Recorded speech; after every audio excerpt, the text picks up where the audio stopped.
पश्चात यहां पर अब तीसरी बहन जो है प्रसूति, आकुति देवहूति प्रसूति, अब प्रसूति का बताया गया कि प्रसूति मानवीं दक्ष उपय में हजात्मज तस्या ससर्ज दुहित षोडशा ममलोचना। तीसरी बहन जो है उसका नाम है प्रसूति, और प्रसूति का विवाह दक्ष प्रजापति के साथ में हुआ। दक्ष प्रजापति के साथ में प्रसूति का विवाह हुआ। इनकी 16 कन्याएं हुई। आसावरी बहुत ध्यान से सुनिएगा। प्रसूति का विवाह दक्ष प्रजापति से हुआ, जिनमें से 16 कन्याओं ने जन्म लिया। 16 में से 13 कन्याओं का विवाह धर्मराज के साथ में किया। साक्षात धर्म के साथ में 13 कन्याओं का ब्याह हुआ।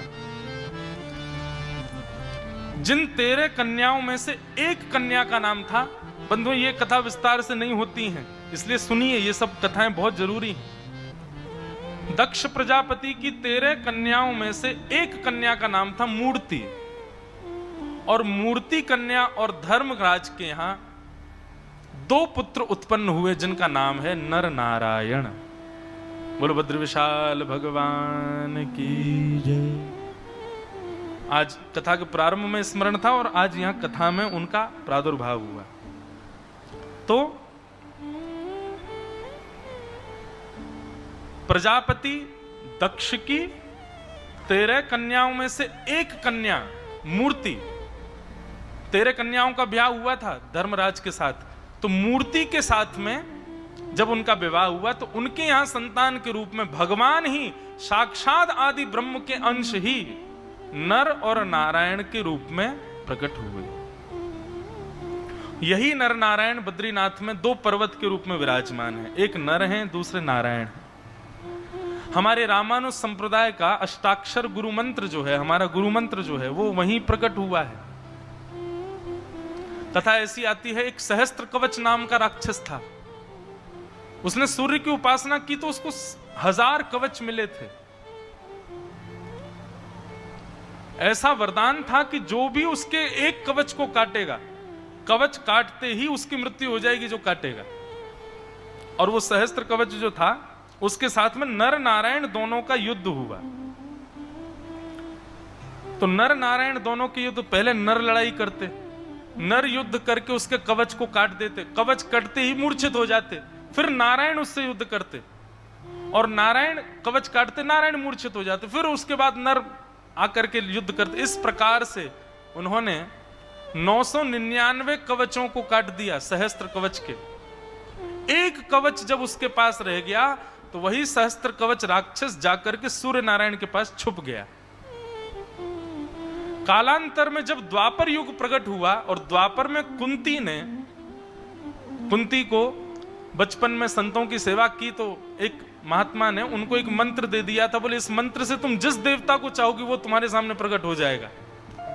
बाल अवस्था थी कुंती की, तो कुंती ने ऐसी देखने के लिए मंत्र में सामर्थ्य है कि नहीं, मंत्र का उच्चारण करके सूर्य नारायण का आवाहन किया। इतने में सूर्य नारायण प्रकट हो गए। बोले, आज्ञा करें माता, क्या चाहिए?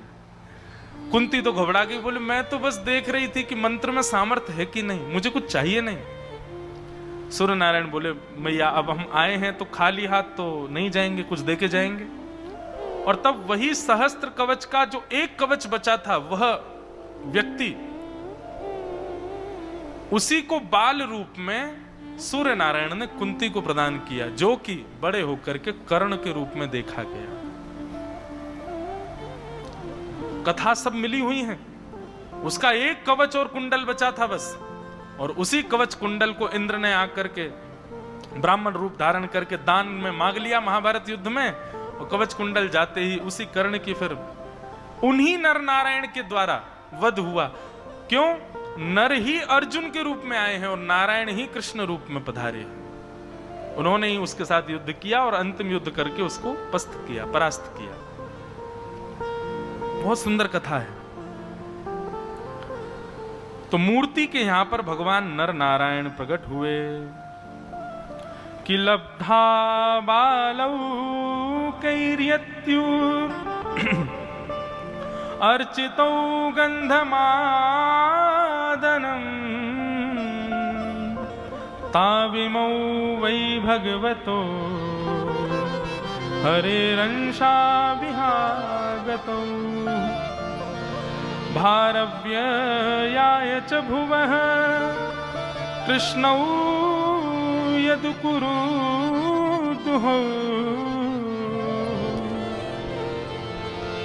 बहुत सुंदर भाव। एवं सुरगणैस्तत्ता भगवान तावविष्टुतै लब्धा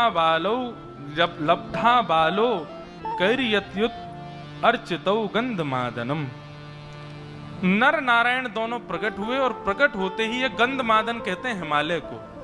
हिमालय पर जाकर के विराजमान हो गए। क्यों गए हिमालय पर? मानव कल्याण के लिए, तप करने के लिए गए। परंतु महाराज जी आज जब ये विषय पढ़ रहा था तो मन में एक भाव आया, और मैं बद्रीनाथ भी जाता हूं तो भी एक बात कहता हूं। श्री व्यास जी महाराज लिखते हैं कि नर नारायण दोनों जन्म लेते ही गंधमादन हिमालय पर्वत पर गए और वहां जाकर के उन्होंने तप किया। यह बात निश्चित है कि तप किसी कामना से किया जाता है, तप के पीछे कोई संकल्प होता है। नर नारायण ने जाकर के हिमालय पर तप किया, यहां तो अंकित है कि उन्होंने मानव कल्याण के लिए तप किया। लेकिन अगले श्लोक में क्या कहते हैं? ताविमौ वै भगवतो हरेरंशा विहागतौ भारव्ययाय च भुवः कृष्णौ यदुकुरुद्वहै। श्री व्यास जी महाराज कहते हैं यही दोनों नर नारायण ही द्वापर में कृष्णौ, कृष्ण के रूप में प्रकट हुए। कौन कौन से कृष्ण? बोले एक तो हैं यदु कृष्ण और एक हैं कुरु कृष्ण। इससे यह बात सिद्ध होती है कि बद्रीनाथ में तप इसलिए किया गया था ताकि ठाकुर जी का ब्रज में आगमन हो सके। बद्रीनाथ में की गई तपस्या, बद्रीनाथ में किया गया पुण्य, बद्रीनाथ में किया गया जप तप नियम अनुष्ठान, उसका फल मिलता है वृंदावन में जन्म, उसका फल मिलता है ब्रजमंडल में आगमन। तो कहीं ना कहीं यह भाव सिद्ध होता है कि ब्रजमंडल की प्राप्ति के लिए आप कहेंगे कि परब्रह्म को क्या आवश्यकता? वृंदावन परब्रह्म के वश में नहीं है ना। ब्रजमंडल तो हमारी श्री जी के वश में, श्री जी की इच्छा से वृंदावन प्राप्त होता है।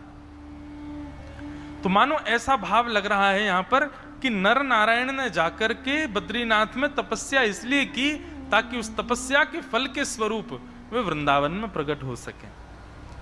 पर नर की थोड़ी सी भक्ति कम रही होगी, तप कम रहा होगा, इसलिए नर जो है वो अर्जुन के रूप में कुरुवंश में तो जन्म लिए, वृंदावन को उनका इतना सुख नहीं मिला वृंदावन का।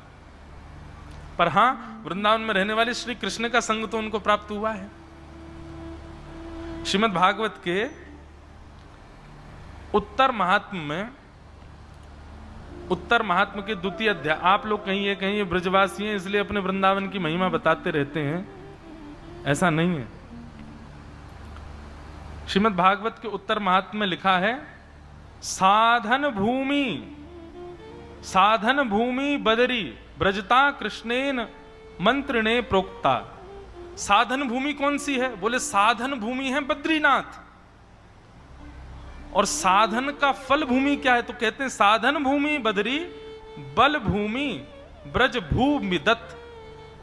ब्रज जो है ये फल भूमि है, बद्रीनाथ साधन भूमि।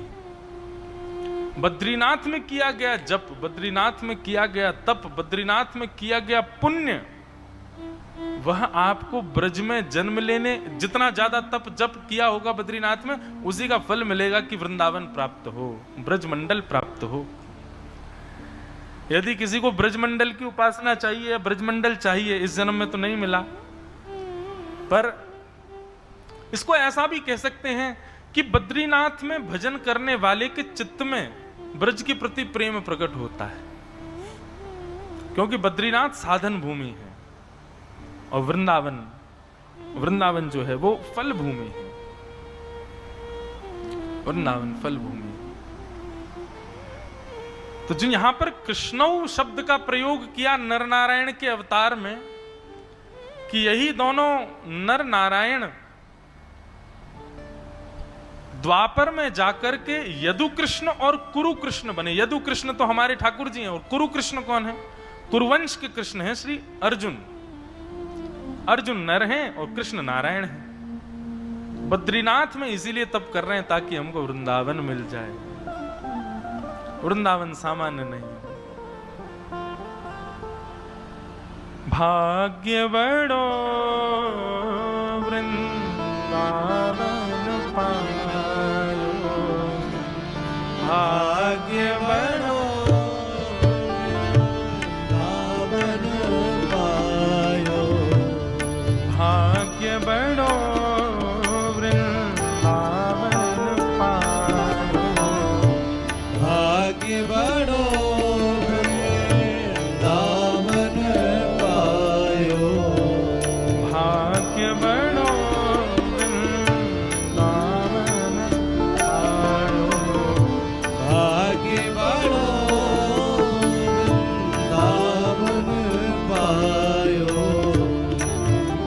तक दिन या रज बिन बीते, बहुत तक दिन या बिन बीते, बहुत तक दिन या रज बिन बीते, बहुत तक दिन या रज बिन बीते, जन्म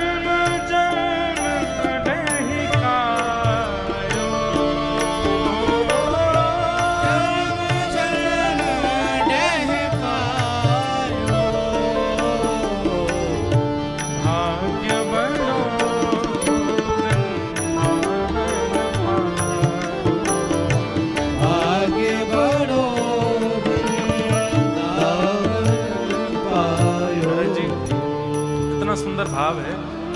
श्री ठाकुर जी के कुल पुरोहित सांडिल्य मुनि कहते हैं कि गुणातीतम परम ब्रह्म व्यापकम ब्रज उच्यते, सदानंदम परम ज्योते मुक्तानां पदमव्ययम्। बहुत ध्यान से सुनिए। भगवान के कुल पुरोहित से शांडिल्य मुनि कहते हैं गुणातीतम पर ब्रह्म, वो गुण से अतीत पर ब्रह्म, उसका साक्षात यदि मूर्तिमंत दर्शन करना है तो श्री वृंदावन भूमि ही साक्षात श्री कृष्ण है। गुणातीतम परम ब्रह्म व्यापकम ब्रज उच्यते। श्री वृंदावन कोई नगर नहीं है, श्री वृंदावन कोई धाम नहीं है, श्री वृंदावन कोई तीर्थ नहीं है, श्री वृंदावन कोई साधारण भूमि नहीं है। साक्षात वही व्यापक भगवान श्री कृष्ण ही साक्षात वृंदावन है। वृंदावन की सीमा में प्रवेश कर गए तो इसका मतलब यह सोचिए आप श्री कृष्ण की गोद में चढ़ रहे हो, वो साक्षात श्री कृष्ण है। चॉपर से लेके चार्जर तक सब मिलेगा स्विगी इंस्टामार्ट पे इन जस्ट 10 मिनट्स। मैं कहूं तो मेरी बात पर अविश्वास कीजिए, लेकिन भगवान के कुल पुरोहित कह रहे हैं, शांडिल्य मुनि कह रहे हैं और कहते हैं ये वृंदावन किसको प्राप्त होता है? तब कहते हैं सदानंदम परम ज्योतिर्मुक्तानां पदमव्ययम्। कपिल भगवान जिस निर्गुण भक्त के विषय में कह रहे थे, जिसको ना सारुज्य मुक्ति चाहिए, ना सालोक्य मुक्ति चाहिए, ना साष्टय मुक्ति चाहिए, ना सामिप्य मुक्ति चाहिए, जिसको किसी प्रकार की मुक्ति नहीं चाहिए, जो अपना संपूर्ण जीवन केवल प्रेम करते हुए ठाकुर जी से व्यतीत कर देता है, ऐसा व्यक्ति जिसको मुक्ति की भी कामना नहीं है, पर ब्रह्म परमात्मा श्री योगेश्वर कृष्ण उसको वृंदावन की प्राप्ति कराते हैं, उसको वृंदावन मिलता है। सदानंदम परम ज्योतिर्मुक्तानां पदमव्ययम्।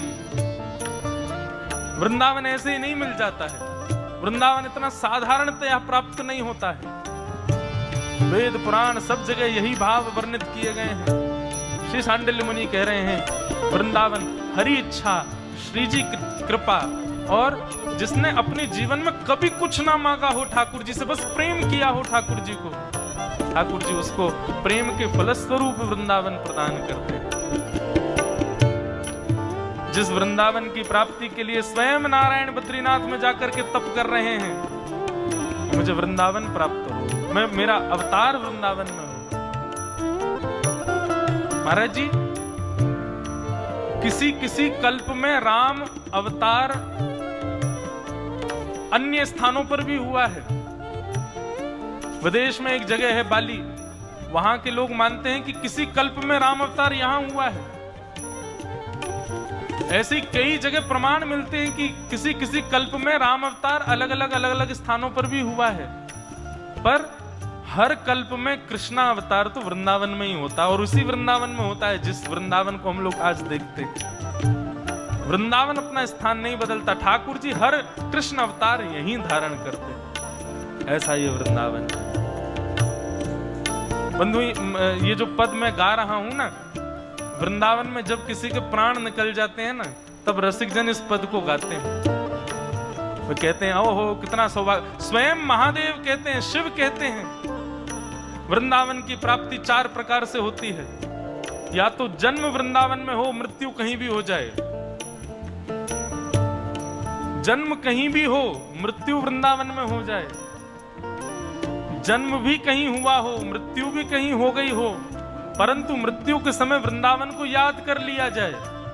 और चौथा सबसे अद्भुत और विलक्षण तो इतना सुंदर बताते हैं महादेव, कहते हैं जन्म भी कहीं और हुआ, मृत्यु भी कहीं और हुई, लेकिन उसके अंतिम संस्कार से पूर्व, उसकी अर्थी से लेकर के और अंतिम संस्कार के बीच में यदि किसी ब्रजवासी की उस पर दृष्टि पड़ गई तो भी उसका कल्याण हो जाएगा। तो ब्रजवासी ने उसको देख लिया तो भी उसको वृंदावन प्राप्त होगा। वृंदावन साधारण नहीं है भैया। हमारे वृंदावन में तब गाते हैं, भाग्य बड़ो वृंदावन पायो, भाग्य बड़ो वृंदावन पायो, सूरज अब कृपा कर दीनी, सूरज अब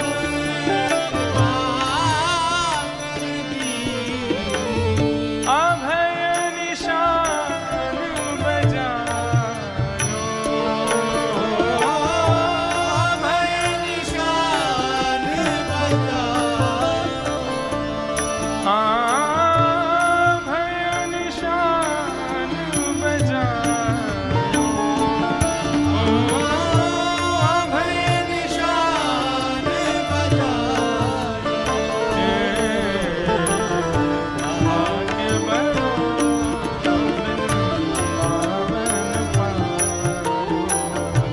भाग्य बड़ो वृंदावन पायो, आय मिलो परिवार अपनो, आय मिलो परिवार अपनो, आय मिलो परिवार अपनो, आय मिलो परिवार अपनो, हरि हस कंठ लगायो, हरि हस कंठ लगायो। हमारे वृंदावन के रसिकजन कहते हैं, जब कोई व्यक्ति वृंदावन का स्मरण करते हुए या फिर वृंदावन में प्राण त्याग देता है तो मृत्यु के पश्चात, अरे तुम यमदूतों की बात करते हो, तुम देवताओं की बात करते हो, हरि हस कंठ लगायो, स्वयं नारायण भगवान, स्वयं हरि परमात्मा वृंदावन का स्मरण करते प्राण त्यागने वाले या फिर वृंदावन में प्राण त्यागने वाले को अपने कंठ से लगाते हैं। ठाकुर जी इतने प्रसन्न हो जाते हैं जब वृंदावन से कोई आता है। वैसे महाराज जी एक भाव है कि वृंदावन में प्राण त्यागने वाला वैकुंठ स्वर्ग नरक कहीं नहीं जाता, वो पुनः वृंदावन में ही आ जाता है। यदि उसकी योग्यता इतनी होगी तो उसको निज वृंदावन मिलेगा। निज वृंदावन मतलब, निज वृंदावन एक अदृश्य वृंदावन है, जहां कोई दिखाई नहीं देता है, वहां श्यामा श्याम आज भी विहार कर रहे हैं। ऐसे अदृश्य वृंदावन में प्रवेश मिलता है। और यदि उसकी योग्यता इतनी ज्यादा नहीं होगी तो भी वह नर्क स्वर्ग वैकुंठ कहीं नहीं जाएगा, वो पुनश्च वृंदावन में ही कहीं जन्म ले लेगा। वृंदावन का व्यक्ति बाहर नहीं जाता। वृंदावन अद्भुत है। हे श्यामा श्याम जो बिहरत दो, श्यामा श्याम जो बिहरत दो, श्यामा श्याम जो बिहरत दो, श्यामा श्याम बिहरत दो, सखी समाज मिला लो, सखी समाज मिलायो, भाग्य बड़ो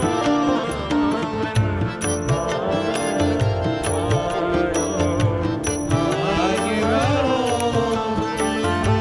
वृंदावन पायो, भाग्य बड़ो वृंदावन पायो। आगे बढ़ो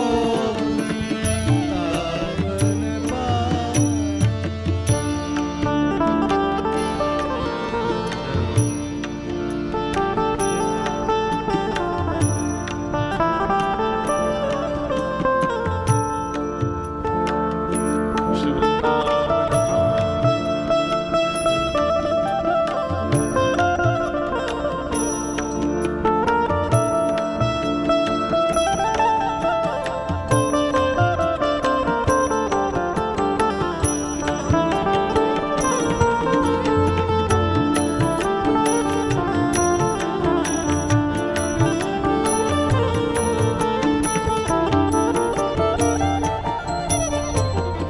वृंदावन में किसी के प्राण निकल जाएं या वृंदावन को याद करते हुए किसी के प्राण निकल जाएं तो हमारे रसिक जन कहते हैं उस समय शोक नहीं करना चाहिए।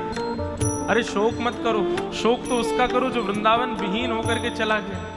बिना श्यामा श्याम का स्मरण करते हुए प्राण त्याग दे, उसके लिए शोक करो। पर वृंदावन में कोई ने प्राण त्यागे हो या वृंदावन को याद करते हुए प्राण त्यागे हो, उसके लिए रसिक जन कहते हैं शोक संताप करो मति को, शोक संताप करो मति को, शोक संताप करो मति को, शोक संताप करो मति को, दाव भलो बनियायो, ताप भलो बनियायो, दाव भलो बनियायो, ताप भलो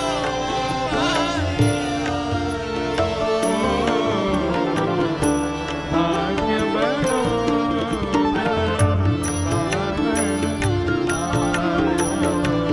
आगे बढ़ो वृंदावन पायो, श्री रसिक बिहारी की गति पाई, रस के बिहारी की गति पाई, रसिक बिहारी की गति पाई, रस के बिहारी की गति पाई, धन धन लोक कहायो,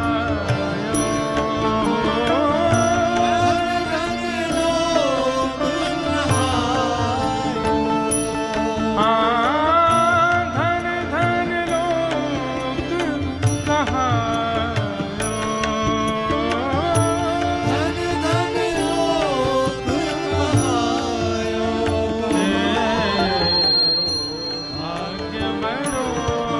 वृंदावन पायो। आगे बढ़ो वृंदावन पायो। भाग्य बड़ो वृंदावन पायो। आगे बढ़ो वृंदावन पायो। श्री वृंदावन धाम की जय। ऐसी वृंदावन की प्राप्ति के लिए श्री नरनारायण भगवान जाकर के बद्रीनाथ में तपस्या कर रहे हैं। हम नहीं तो नहीं देखेंगे। साक्षात पर ब्रह्म को आज्ञा करते हैं ब्रजवासी। बिहारीन दास जी को दर्शन देने के लिए वहीं स्वामी जी को प्रकट किया, स्वामी श्री हरदास जी महाराज। वहीं श्यामाजू श्री किशोरी जी प्रकट हो गई। ललिता विशाखा हाथ में चवर डुराती हुई प्रकट है गई। सबरे सखा अंतर ध्यान है गए और ठाकुर जी और किशोरी जी दोनों स्वामी जी की गोद में विराजमान हो गई। तब कही, बोले अब नेत्र खोल लो। स्वामी जी भी आ गए, श्यामाजू भी आ गई, ललिता विशाखा भी आ गई। तब जाकर के बिहारीन दास जी ने नेत्र खोले और तब ठाकुर जी को प्रणाम किया। बोले हाँ अब प्रणाम स्वीकार, ऐसे हम आपके दर्शन करेंगे। ऐसा है वृंदावन। वहां दर्शन के भी भाव विलग विलग हैं। कहीं श्यामाजू के संग ठाकुर जी चाहिए, कहीं सखियन के संग ठाकुर जी होंगे तो देखेंगे, कहीं सखान के संग ठाकुर जी होंगे तो देखेंगे, और कई वैष्णवों का अगर गिरिराज जी पे ठाकुर जी होंगे तो देखेंगे, गिरिराज जी के बिना ठाकुर जी को नहीं देखेंगे, यमुना जी के बिना ठाकुर जी को नहीं देखेंगे। सब जगह ठाकुर जी की प्रधानता है, लेकिन हमारे वृंदावन में ब्रज की प्रधानता, ब्रजवासियों की प्रधानता, श्यामाजू की प्रधानता, किशोरी जी की प्रधानता, वहां के गुरुजनों की प्रधानता, उनके सहित यदि ठाकुर जी हैं तो हम देखेंगे, नहीं तो नहीं देखेंगे हम। एक सूरदास जी की कथा में सुनाता हूं। एक और सूरदास हुए वृंदावन में। उन्होंने खूब भजन किया, इतना जप किया वृंदावन में कि ठाकुर जी प्रकट हो गए। प्रकट होकर के बोले, सूरदास मैं आ गया हूं भैया, चल तो को दृष्टि प्रदान कर दूंगो, मांग ले कहा चाहिए तो को। सूरदास जी बोले, लाला आप अकेले आए हो, किशोरी जी को संग लेकर के नहीं आए। मैंने तो युगल की उपासना करी, श्यामाजू को संग लेके नहीं आए। नेत्रहीन है, सूरदास जी के नेत्र नहीं है। ठाकुर जी मन में विचार करने लगे, सूरदास है या कहा पता चले कि मेरे संग में किशोरी जी आई हैं कि नहीं आई। तो ठाकुर जी झूठ बोलने लगे, बोले हाँ किशोरी जी आई हैं, संग में ही खड़ी हैं मेरे। सूरदास जी मुस्कुराने लगे, हंस करके कहने लगे, लाला तू बात बना रहा हो, झूठ बोल लो मुझे, किशोरी जी नहीं आई है तेरे संग में। ठाकुर जी बोले, अच्छा बाबा एक बात बता, तो दिखाई तो देवे ना, तो कैसे पता मेरे संग किशोरी जी आई हैं कि नहीं। सूरदास जी बोले, लाला यदि किशोरी जी तेरे संग आई होती ना तो यहां प्रकट हैते ही वो इतनी व्याकुल है जाती कि मेरे नेत्र नहीं है, कि प्रकट होते ही बिना बात किए बिना पूछे सबसे पहले मुझको नेत्र प्रदान करती और वाक्य बाद मुझसे कोई बात करती। तैने तो 20 बात कर ली मोते, वाक्य बात कह रहा हो कृपा करके नेत्र दूंगो, और ना माने बात को तो चल आज मैं और तू दोनों देख लें, तू श्री जी को बुला यहां पे। सूरदास जी ने कही तो ठाकुर जी बोले, हम भी तो देखें श्री जी में इतनी दया, इतनी जल्दी कृपा कर देंगी। ठाकुर जी ने किशोरी जी का आवाहन किया।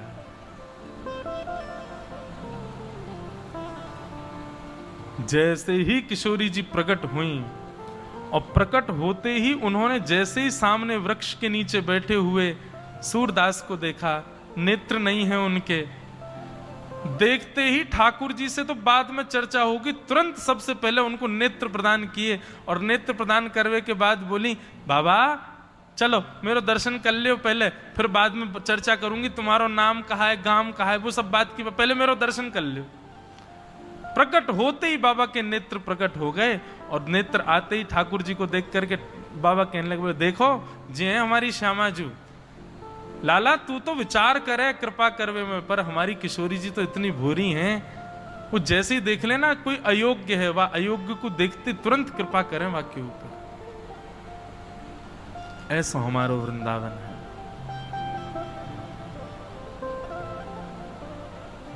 उस वृंदावन में जन्म लेने के लिए नर नारायण भी तपस्या करते हैं और उस तप के पश्चात ही श्री कृष्ण वृंदावन में प्रकट हो रहे हैं। बोलो वृंदावन बिहारी लाल की जय। ऐसे वृंदावन को हम बारंबार वंदन करते हैं, प्रणाम करते हैं। तो नर नारायण भगवान भार व्ययाय च भुवः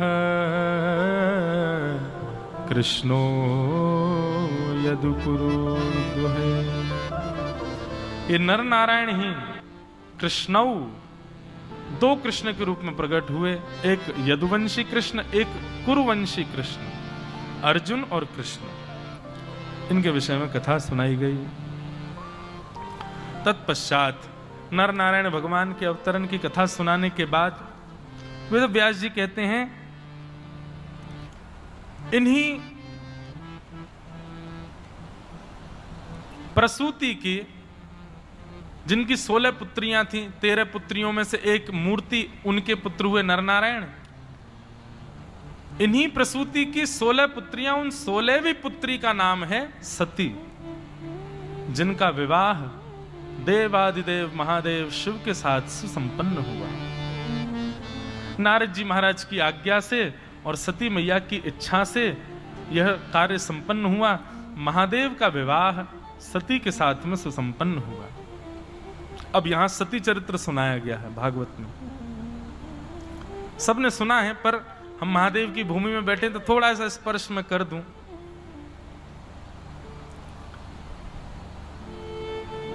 कि पूरा विश्व सजाम सत्र समेता परमेशय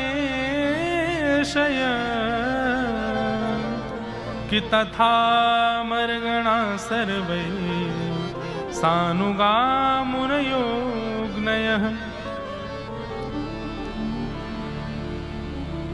वर्णन